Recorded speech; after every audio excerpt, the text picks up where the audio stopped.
Sampai kemudian dari umat Islam ini ada yang mengamini aliran yang luar biasa hari ini, ya, kita paham atau tidak, sadar atau tidak, namanya neo-ateisme, paham ateisme baru.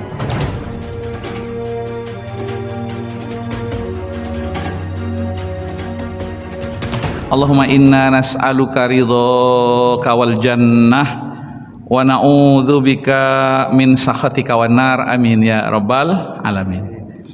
Bapak Ibu sekalian kaum muslimin yang berbahagia, pertama sekali mari kita memanjatkan puji dan syukur kita kehadirat Allah Subhanahu wa taala atas karunia dan kasih sayang yang senantiasa Allah anugerahkan kepada kita, istri, anak, orang-orang yang kita cintai, dan anugerah kasih sayang Allah yang selalu Allah hadirkan di alam semesta ini. Alhamdulillah, ya, sampai detik ini membuat kita bahagia, membuat kita semangat untuk beribadah, membuat kita senantiasa bersilaturahmi, bertemu, bahkan tidak hanya dalam sholat berjamaah, tapi dalam majelis ilmu.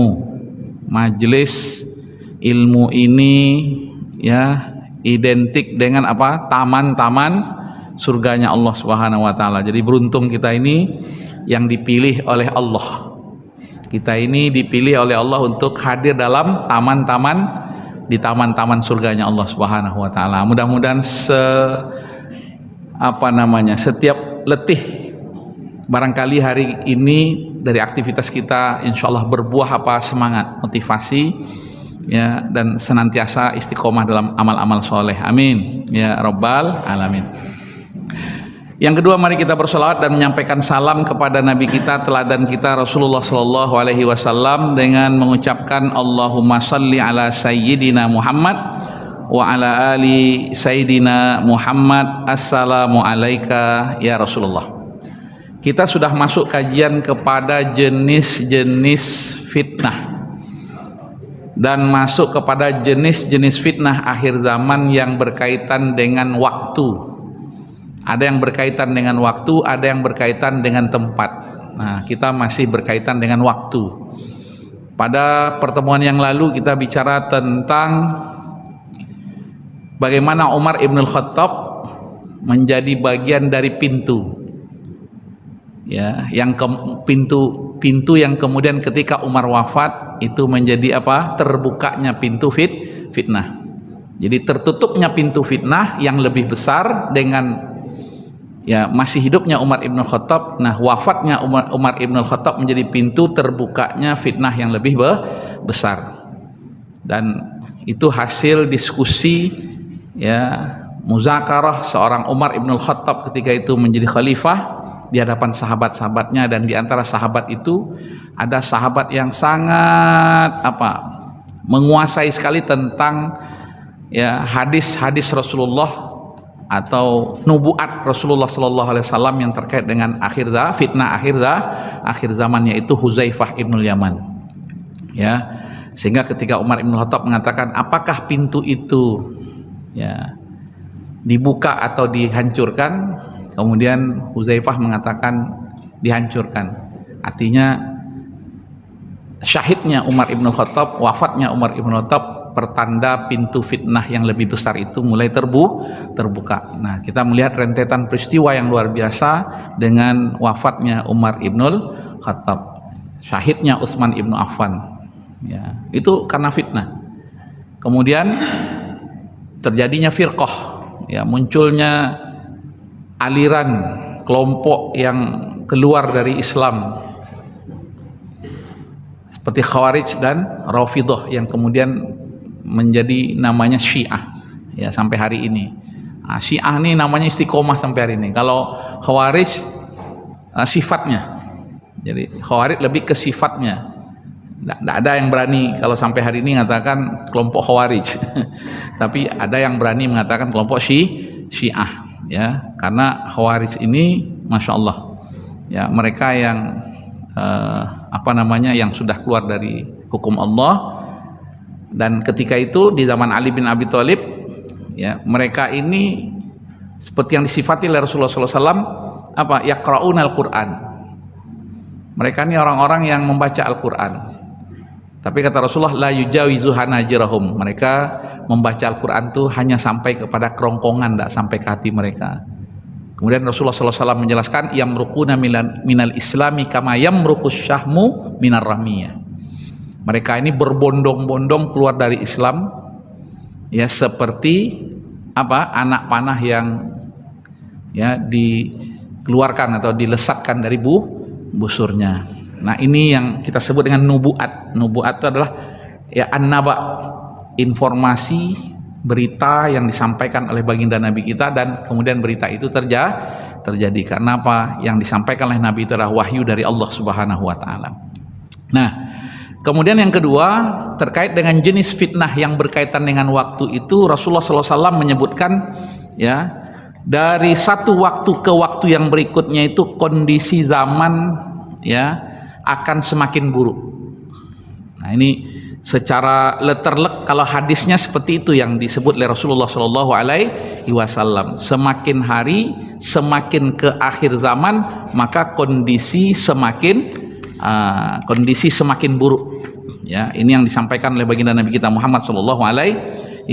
Jadi keburukan bertambah seiring apa? Seiring perjalanan waktu. Hadisnya dari Anas, ya, dari Anas bin Malik radhiyallahu anhu, Rasulullah sallallahu alaihi wasallam bersabda, la ya'ti 'alaikum zamanun illa walladzi ba'dahu syarrun. Nah, itu dia kuncinya. Kunci hadisnya syarrun ba'dahu syarrun minhu hatta talaqqau rabbakum. Kalau kita artikan ya, la ya'ti 'alaikum zamanun, tidaklah datang kepada kalian suatu zaman melainkan apa? Illa walladzi ba'dahu, kecuali ya zaman yang setelahnya, berarti kan perjalanan waktu ya, lebih buruk dari zaman yang sebelumnya. Walladzi ba'dahu syarrun minhu, ya, lebih buruk, syarr ya, kalimatnya syarrun, buruk ya. Hatta talaqqau rabbakum atau hatta talqau rabbakum, hatta talaqqau atau hatta talqau rabbakum, ya, hingga kalian berjumpa dengan Rabb kalian, yaitu dengan kematian. Hadis ini diriwayatkan oleh Imam Bukhari, hadis nomor 7068. Nah, makna dari hadis ya yang berkaitan dengan kondisi yang semakin hari semakin memburuk ini seperti apa yang disampaikan oleh baginda Nabi kita Muhammad SAW. Ini sesungguhnya dari kajian nubuat akhir zaman adalah peringatan. Ya, kalau dalam bahasa Al-Quran, fadzakir fa inna dzikra tanfaul mu'minin, ya, berilah peringatan karena peringatan itu akan memberikan manfaat, menjadi pelajaran bagi kita. Jadi ini menjadi peringatan dari Rasulullah SAW tentang apa? Tentang ya kecenderungan memburuknya kondisi agama. Nah, jadi catatan pokoknya itu adalah memburuknya kondisi agama atau beragamanya manusia ya sampai kemudian akhir zaman. Semakin ke akhir semakin memburuk ya. Nah, ini karena Rasulullah mengatakan apa? Syarrun minhu, syarrun min, nah, lebih buruk dari sebelumnya. Ya, yang dimaksud di sini adalah apa? Yang maksud di sini ini adalah lebih buruk dari zaman yang sebelumnya. Nah, namun Bapak Ibu sekalian, yang harus kita catat dari hadis ini ya adalah apa? Tidak berarti bahwa setiap individu, nah ini kita ini yang hadir di sini misalnya ya. Nah, ya apa namanya, pada zaman yang berikutnya, setiap kita pada zaman yang berikutnya pasti lebih buruk. Nah, bukan bicaranya setiap individu ya, ini kondisi beragama secara umum ya. Karena nanti kita lihat justru di tengah buruknya ya kan kondisi beragamanya umat, muncul apa? Orang yang berpegang teguh kepada agama. Nah, ini yang menariknya di situ Ya, maka hadis ini jangan kemudian kita giring kepada hal yang sifatnya negatif, karena nggak mungkin kan Rasulullah SAW menyampaikan hadis terus negatif. Pasti memberi makna, memberi peringatan, namanya nubuat. Ya, nubuat, informasi yang Rasulullah sampaikan tentang kondisi akhir zaman. Ya, walaupun Rasulullah mengatakan syarrun minhu, kondisi yang lebih buruk secara umum, tetapi terkait dengan person-person tertentu, boleh jadi terkait dengan tempat-tempat tertentu, maka kondisi ya seseorang, kondisi umatnya lebih baik. Jadi ini kondisi umum umat, ya. Nah, yang kita garis bawahi di sini yang lebih buruk itu adalah yang pertama yang terkait dengan apa? Ya, dengan ilmu agama. Nanti kita jelaskan beberapa fenomena ya yang disampaikan oleh Rasulullah SAW, dikaitkan, dikuatkan dengan hadis-hadis Rasulullah yang lain terkait dengan ilmu agama, juga terkait dengan amal. Yang ketiga terkait dengan ya akhlak. Nah, dan kita sudah bisa membayangkan kan bagaimana ya akhlak hari ini umat dibanding yang sebelum-sebelumnya.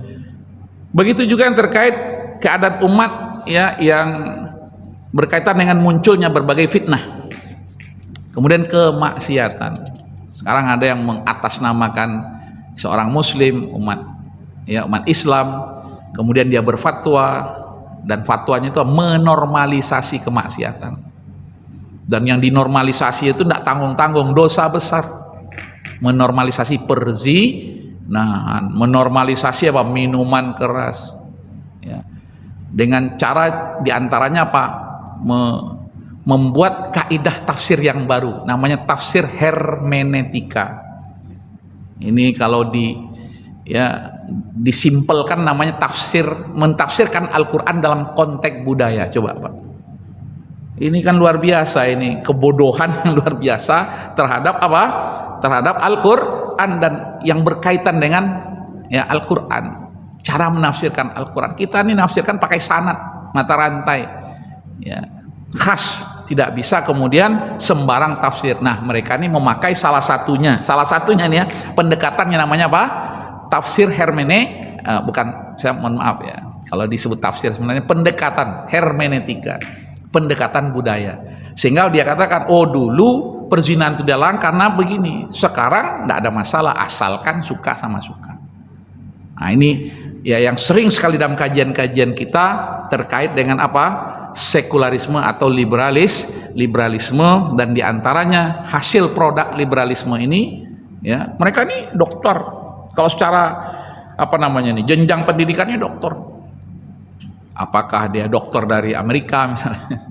Kalau belajar minyak enggak apa-apa ya Pak Kuku ya. Tapi kalau belajar agama dengan Profesor William Liddell, belajar agama dengan orang kafir, nah, apa hukumnya Pak? Nah, itu bisa menyesatkan. Ya, dia nggak dapat karena selalu pendekatannya budaya. Dan saya 2 tahun saya belajar dengan orang Belanda. Tidak apa-apa saya sebut namanya Karel Stenbrink. Ya. 2 tahun kami belajar dengan ini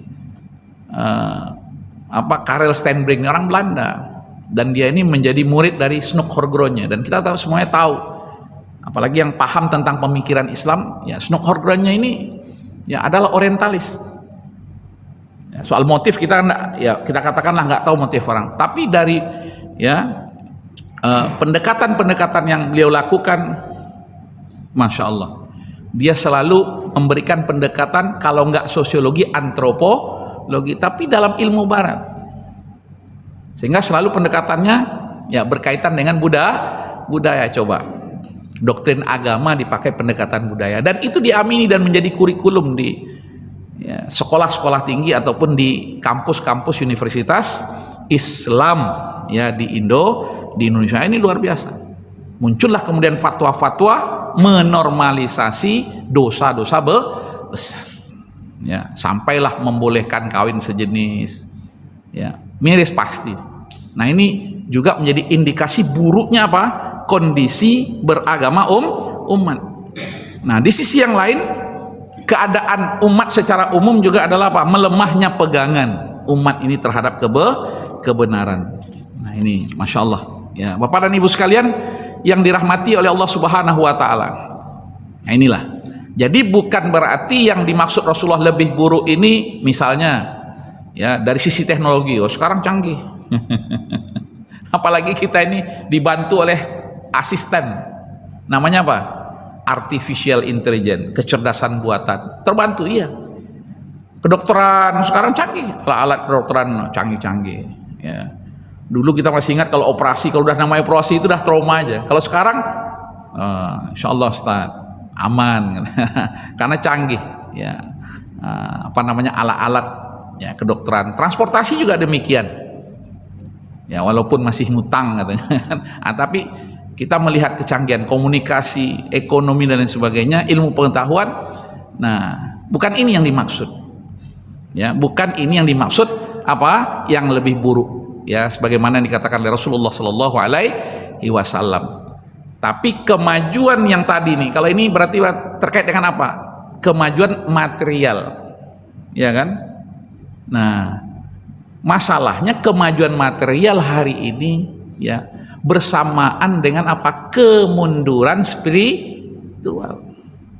Yang lebih parah tadi muncul aliran liberalisme. Coba. Ini kita di zaman maju kayak gini, justru kemudian cara beragamanya picik, pemahaman keagamannya ya memakai pendekatan budaya seperti itu. Nah ini jadi kemunduran spiritual, sampai kemudian dari umat Islam ini ada yang mengamini aliran yang luar biasa hari ini ya, kita paham atau tidak, sadar atau tidak, namanya neo ateisme, paham ateisme baru. Satu, mengandalkan akal, ini ciri khasnya ya, mereka menafikan wahyu dan akal mereka ini dibantu dengan teknologi ilmu pengetahuan, sehingga mereka merasa tidak butuh yang namanya apa? Agama spiritual ya dalam kehidupan ini, karena semuanya sudah diatur dengan teknologi. Ini bahaya enggak? Bahaya. Nah, ini yang dikatakan oleh Rasulullah itu apa? Lebih buruk ya. Beberapa anak-anak muda hari ini, Ustaz, sekarang dah pasti ya, kita mau merancang apa tuh sebentar saja. Dulu orang bisa berhari-hari, berbulan-bulan, sekarang sebentar saja. Tapi ternyata ya dari sisi yang lain mengalami kemunduran yang namanya beragama. Nah, ini sebenarnya Allah dah ingatkan dalam surat Rum ayat 7. Apa kata Allah? Ya'lamuna zahiram minal hayatid dunya ya, wahum anil akhirati hum ghafilun. Surah Ar-Rum ya. Ya'lamuna zahiram minal hayatid dunya, mereka ini mengetahui apa yang lahir dari kehidupan dunia. Oh itu tadi teknologi, masalah ekonomi, kedokteran. Oh krisis gampang, krisis begini-begini ya, boleh jadi kan ya, di tengah ya krisis yang luar biasa nih kemudian muncul apa? Ide-ide brilian untuk mengangkat perekonomian. Bisa saja ya, bisa saja. Tetapi kemudian kata Allah, mereka terhadap kehidupan akhirat lalai. Jadi nggak seimbang antara kemajuan yang bersifat duniawi ini dengan kekuatan spiritual yang mestinya dibangun. Mestinya teknologi ini mendekatkan orang kepada Allah. Nah itu yang dicatat, yang diingatkan, yang diinformasikan tentang fitnah akhir zaman oleh Rasulullah Shallallahu Alaihi Wasallam, yang dimaksud lebih buruk yaitu kondisi spiritual ya.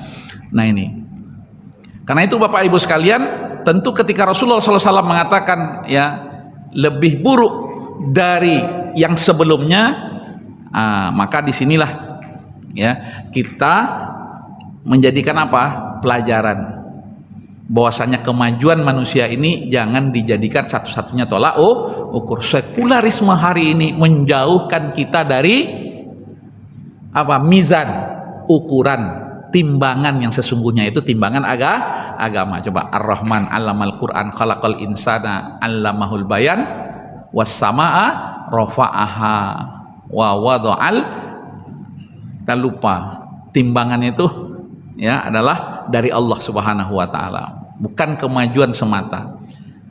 Kayak kalau kita mau ya buat rumusnya Pak, iman, ilmu, amal, akhlak, ketakwaan. Jadi ilmu harus dibarengi dengan kekuatan iman ya, kemudian amal, akhlak dan ketakwaan. Bapak Ibu sekalian, ada beberapa fenomena ya dari hadis Rasulullah SAW yang terkait dengan memburuknya kondisi agama dari masa ke masa ini. Yang pertama fenomenanya adalah berkurangnya ilmu. Ini dari hadis Rasulullah SAW yang diriwayatkan oleh Imam Al-Bukhari dan Muslim. Rasulullah bersabda, Innallaha la yaqbidul ilma intiza'an yantazi'uhu minan nas, walakin yaqbidul ilma biqabdil ulama. Ini sudah jelas sekali ya, kata Rasulullah SAW, sesungguhnya Allah tidak mencabut ilmu dengan mencabutnya dari manusia, tidak mencabut ilmu dengan mencabutnya dari manusia, tapi apa? Allah mencabut ilmu dengan mewafatkan ulamanya. Masya Allah ya. Nah, ini fenomena yang sudah disampaikan oleh baginda Nabi kita Muhammad SAW. Artinya ulama wafat berarti ilmu berkurang ya. Kalau ilmu berkurang, kebodohan meningkat ya. Kalau kebodohan meningkat, orang yang tidak berilmu bicara apa? Bicara agama. Artis bicara agama. Bukan tidak boleh ya, tapi ya ada kapasitas ya. Nah, kalau orang yang tidak berilmu bicara agama, berarti ini kan tidak pada tempatnya, maka kesalahan akan menyebar. Nah, makanya ya kita melihatlah ya, kadang hadis-hadis palsu sebarkan, banyak sekali hadis-hadis yang menyebar, dan hadis-hadis itu hadis-hadis palsu. Dan diantara hadis-hadis itu hadis-hadis yang ya dibuat apa ya, dibuat ya kali ya, dibuat, namanya hadis palsu kan, berarti hadis yang dibuat oleh manusia.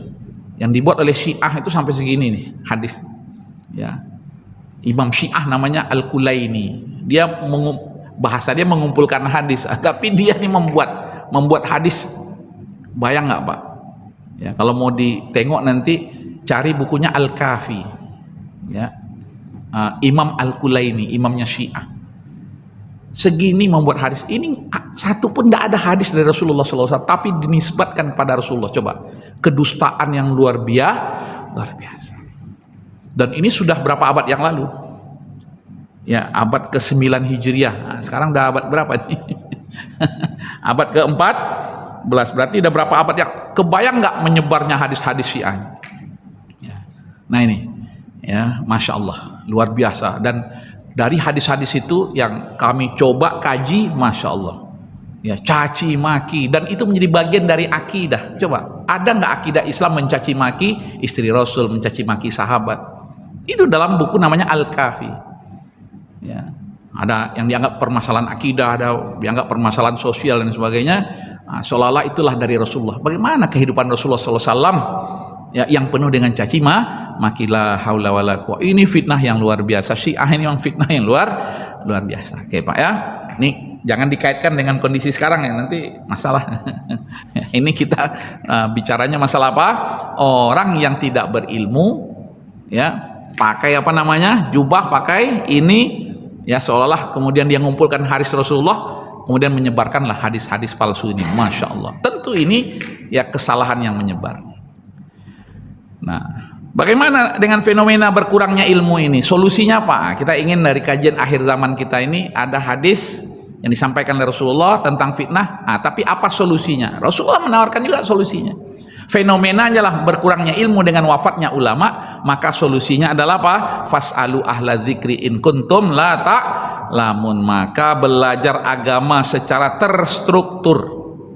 Ini dah bagus ini.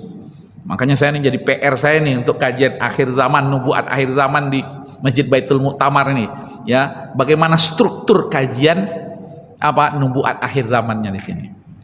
Nah ini ya, nah, ini dari buku yang saya tulis, saya catat dengan tangan saya. Nah, sekarang sudah menjadi tulisan. Nah, ini insya Allah nah, bisa dipertanggungjawabkan secara ilmiah insya Allah Pak ya. Maka belajar agama secara terstruktur. Kita hari ini masih banyak belajar agama itu apa? Motivasi, semangat iya, tapi bingung habis tuh. Nih tadi asik Ustadz menyampaikan, tapi setelah ini ngapain? Nah, maka kita harus belajar agamanya terstruktur. Yang kedua, solusi kita memang belajar menghormati ulama hari ini, apalagi ulama kita yang betul-betul ulama langka hari ini. Dulu saya ya termasuk yang kurang sepakat lah secara pribadi. Ya ini di hati kecil saya. Ada pembagian ya yang dibagi istilah ulama ada namanya ulama yang beneran, ulama akhirat, dan ada ulama ulama dunia. Karena kami kebayang dulu ulama yang namanya ulama itu positif kan? Ya. Nah, ternyata sebagian juga ya mengatakan tidak ada pembagian ulama itu, ada ulama dunia, ada ulama akhirat. Ulama aja. Ternyata dengan hadis berkurangnya ya ilmu dengan wafatnya ulama ini, muncullah kemudian ulama-ulamaan. Ya, sampai ada istilah dulu saya masih kecil itu tahun 86 di Pekanbaru, ada istilah ubaru. Pernah dengar Pak ya? Nah, itu enggak ulama ya, saya kebetulan ya beliau karena orang apa juga ya, orang pesantren dan insya Allah paham agama. Itu yang kayak gitu tuh ubaru, katanya, bukan ulama. Dan masya Allah ya, apalagi ketika kemudian mereka masuk ke wilayah yang wilayah itu wilayah abu-abu ya, dan identik sekali dengan apa? Sekularisme. Habis ya. Dan banyak yang tadinya beliau adalah ustadz-ustadz yang bagus-bagus, akhirnya apa? Masuk ke wilayah abu-abu, jadi nggak jelas. Nah ini baru saya setelah itu, oh ada ya yang memanfaatkan ilmunya untuk urusan dunia. Dan nanti Rasulullah mengatakan kan, yabi'u dinahu bi'aradin minad dunia. Mereka ini apa? Menjual agamanya untuk kepentingan dunia. Itu Rasulullah SAW yang menjelaskan. Ya, yabi'u dinahu aradan minad dunia. Nah, kemarin kayaknya udah kita jelaskan terkait dengan hadis ya, semakin hari semakin berat fitnah akhir zaman ini. Nah, salah satunya itu ya, orang yang menjual agamanya akhirnya apa ya, paginya dia beriman, sorenya agamanya udah nggak jelas. Sorenya seorang ini kuat dianggap beragama, besoknya rupanya udah berubah ideologinya. Ya ini menghormati ulama, dan alhamdulillah sampai hari ini insya Allah kita punya ulama-ulama yang luar biasa. Ini cara Allah. Pusat peradaban, ini yang penting Pak. Pusat peradaban Islam boleh hancur. Misalnya kayak Baghdad di zaman Mongolia itu kan, serangan yang luar biasa dari Mongolia, hancur Baghdad. Buku-buku semua disita kemudian dimasukkan ke sungai. Ulama-ulama dibunuh. Tapi yang menarik apa Pak dan Ibu sekalian? Ternyata peradaban Islamnya, pusatnya bisa hancur, tapi peradabannya nggak hancur. Nah inilah cara Allah menjaga agama ini. Ya, muncul ulama-ulama yang baru ya di tempat yang baru, kayak At-Tusi, sampai kemudian dia buat observatorium yang besar di Maragha ya, daerah wilayah Iran sana. Ibnu Nafis terkenal dengan kedokterannya terkait dengan bagaimana peredaran darah di paru-paru dan lain sebagainya. Itu Ibnu Nafis. Kita tanya Ibnu Sida, ada Ibnu Nafis ya. Kemudian ya Ibnu Taimiyah, dari sisi apa keulamaannya itu ya, pada saat apa Tartar itu masuk ke jantung ya, ke pusat peradaban hancur Baghdad coba. Tapi kemudian pusat peradaban pindah ke Kairo sampai hari ini, pindah ke Damaskus sampai hari ini, babak belur Syria itu dengan Damaskusnya. Tapi sampai hari ini kita tak pernah kehilangannya nama ulama-ulama. Dikejar oleh Bashar Assad ya, kemudian mereka buat ya buat apa namanya, buat pusat di Halab yang kita kenal dengan Aleppo. Dihabisi ulama-ulama, berapa ribu ulama yang ditembakin oleh ya, Hafiz, ayahnya Bashar al-Assad itu yang sekarang lari ke Syria, ke Rusia itu, ditembakin. Dan itu dengan izin Allah. Ada 2 ulama dari ulama-ulama yang syahid yang ditembakin oleh rezimnya ya Hafiz al-Assad itu, yang kemudian masya Allah 2 ulama ini menghasilkan karya-karya yang luar biasa. Dan diantaranya sekolah-sekolah Islam hari ini, psikologi Islam yang terkait dengan pendidikan ya anak, keluarga, karya-karya dari Abdullah Nasih Ulwan. Nah itu Allah ya, apa dengan izin Allah 2 orang hidup, dianggap udah habis semua kan, itu di Aleppo. Ulama-ulama Aleppo ini masya Allah orang-orang yang berpegang teguh kepada agama Allah. Ya, Aleppo bisa di bumi hanguskan ulama-ulama, tapi kemudian muncul ulama-ulama dari mana-mana. Dan sampai hari ini kita melihat, ya, Syria, Mesir ini masih menjadi pusat peradaban Islam, dan ulama-ulama banyak di situ. Di Indonesia pun, ya, kalau kita ke Jawa misalnya, di beberapa lembaga-lembaga tinggi Islam, ya, bahkan pusat-pusat kajian Islam, ternyata masih banyak ulama-ulama dari Mesir dan dari Syria. Ya, di samping banyak juga ulama-ulama dari Maroko. Nah, ini kalau kita ke Malaysia, salah satu perguruan tinggi di Malaysia itu apa? UIA, sekarang jadi IUM, ya, International Islamic University of Malaya atau Malaysia itu. Ya, ternyata banyak masih ulama-ulama kita di sana. Kalau dulu mungkin identik dengan 1 orang, 2 orang, 3 orang. Sekarang ini saking banyaknya, ya, Masya Allah. Di sisi yang lain, ini ada hadis Rasulullah SAW, Pak dan Ibu sekalian yang dirahmati oleh Allah. Apa kata Rasulullah? Ya, akan Allah utus setiap 100 tahun orang-orang yang akan memperbaharui semangat beragama ini. Nah, ini yang disebut dengan tajdid. Bukan memperbaharui ajaran agamanya, tapi memperbaharui semangat cara berdakwahnya, cara mengajarkan agama ini, cara membuat orang semangat beragama ini. Ah, inilah di balik fenomena yang kata Rasulullah lebih buruk kondisi umatnya, tapi kemudian muncul ulama-ulama yang luar, maka kewajiban kita adalah menghormati ulama-ulama tersebut.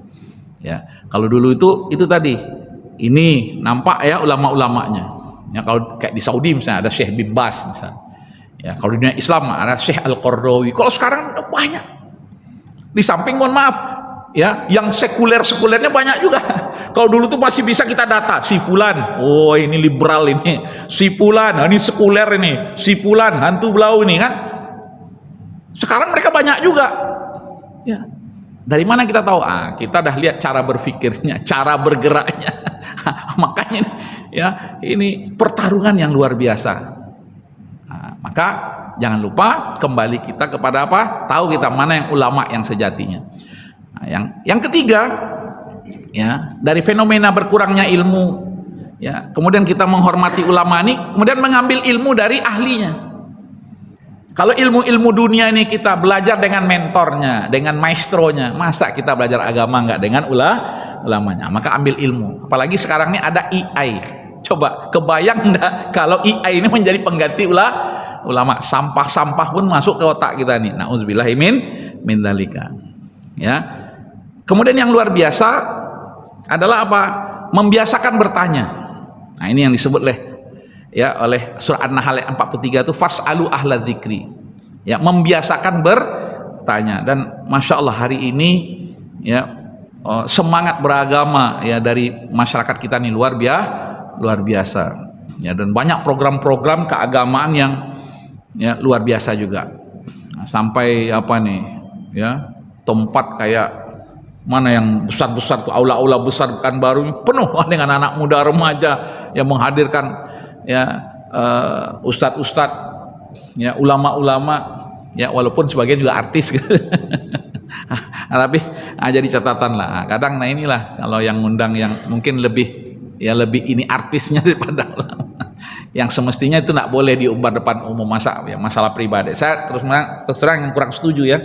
Ya, masalah pribadi kita, cara suami kita depan umum curhat, ya, itu enggak, itu ya enggak pada tempat, betul, Pak, ya.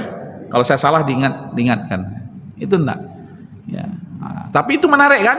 Wah, di apa lagi TikTok kan? Ya.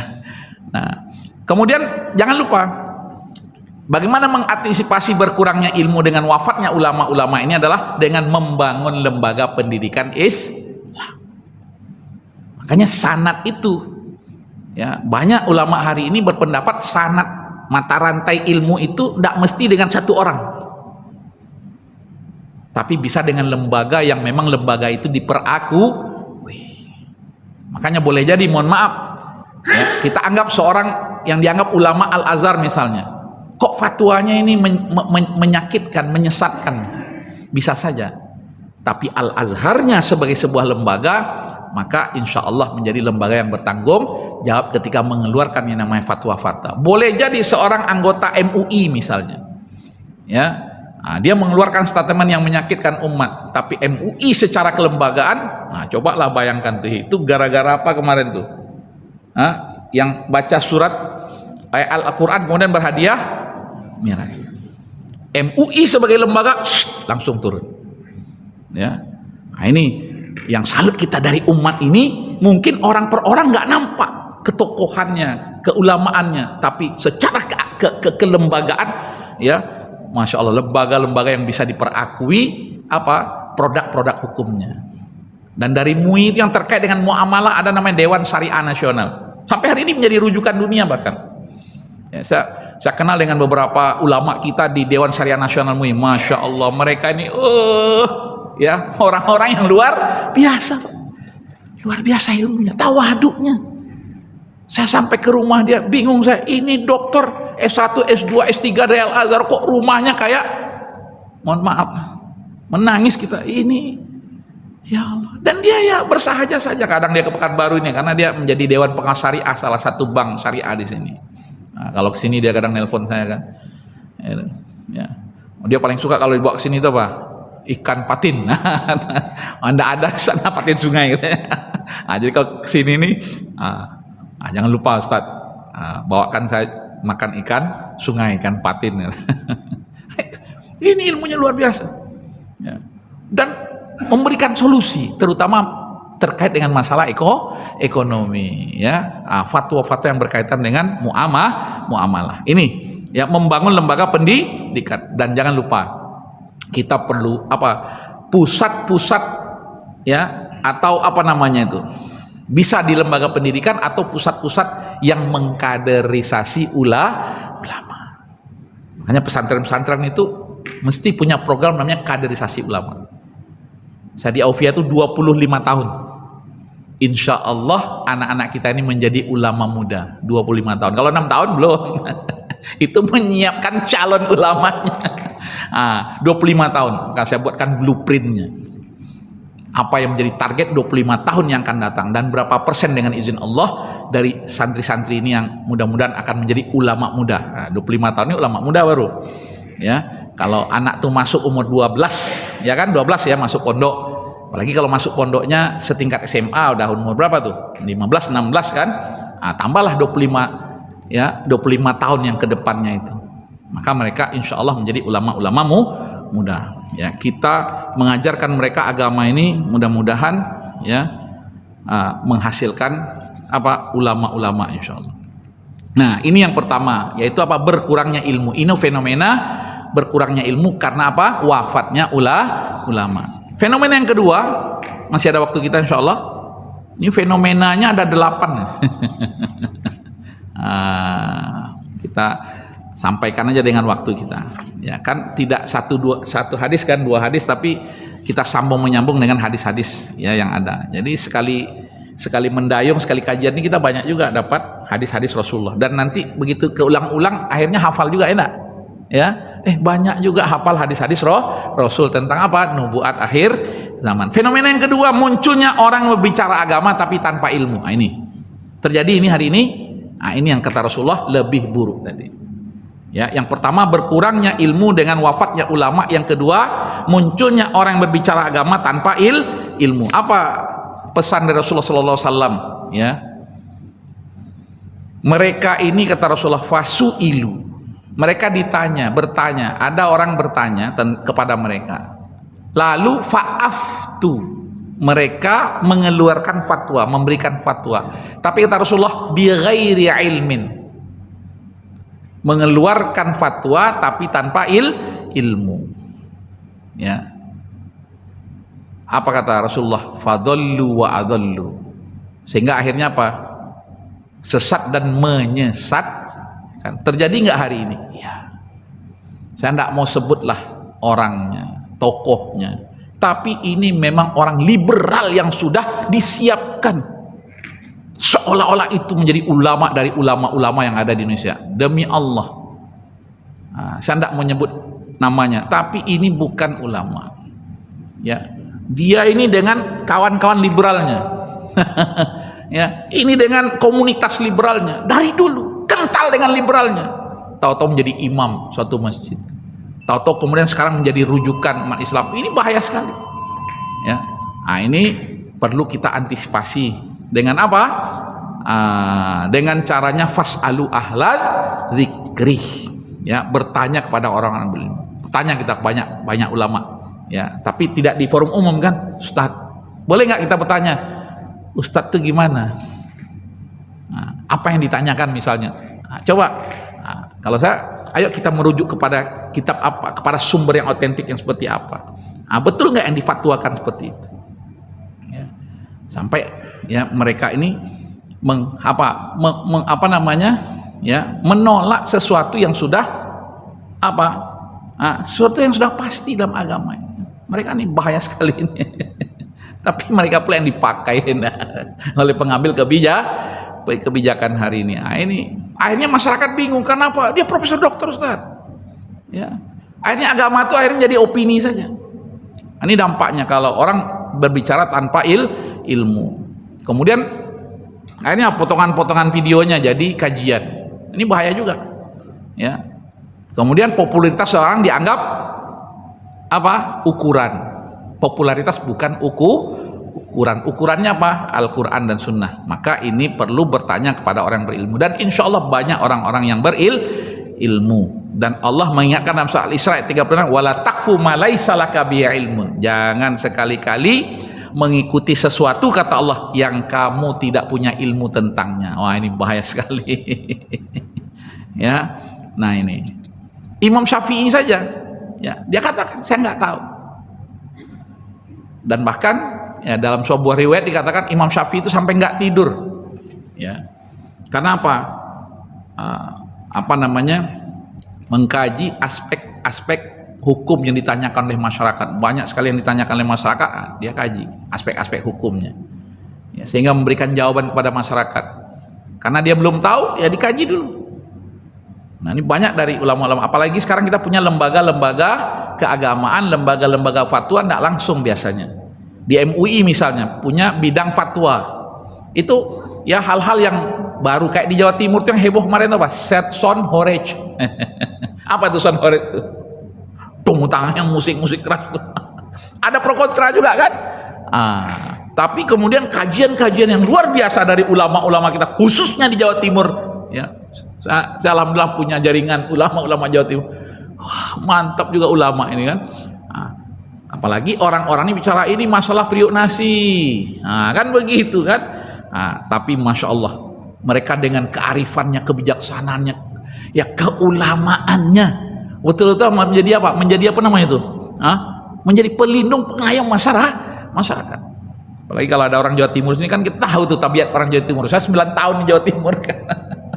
Ya Pak. Pak Jawa Timur. Ya. Siapa yang Jawa Timur? Setahu saya di masjidnya ada yang Jawa Timur kayaknya.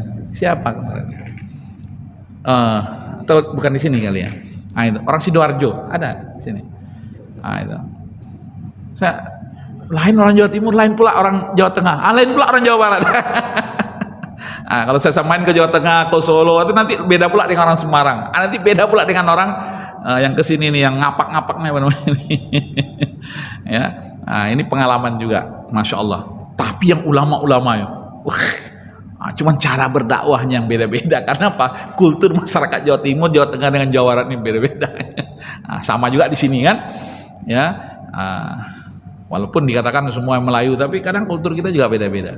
Ini masya Allah, ya, luar biasa. Ini dua fenomena karena waktu sudah ini, ya. Nanti fenomena yang ketiga ini fitnah semakin banyak. Ini kemarin dah sekilas juga ada hadis tentang itu, nanti kita jelaskan. Ya, sehingga Rasulullah mengatakan apa? Semakin hari semakin lebih buruk, yaitu apa? Kondisi beragama. Tapi ingat Bapak Ibu sekalian, Rasulullah memberikan berita gembira kepada orang-orang berpegang teguh kepada agama. Itu yang ya menjadi titik tekan dari setiap kajian-kajian fitnah akhir zaman kita, setiap kajian-kajian nubuat akhir zaman. Nanti kalau yang dibawa fitnahnya aja, Ustadz yang dikaji fitnah, apa yang mau saya amalkan ya? Maka kita perlu apa? Solusi. Ya, dan diantaranya insya Allah memperbanyak ulama, memperbanyak lembaga-lembaga keulamaan, ya lembaga-lembaga pendidikan Islam insyaallah, sehingga anak-anak cucu-cucu kita diselamatkan oleh Allah ya dengan izin Allah Subhanahu wa taala. Ini saja barangkali, lebih kurang mohon dimaafkan. Wassalamualaikum warahmatullahi wabarakatuh.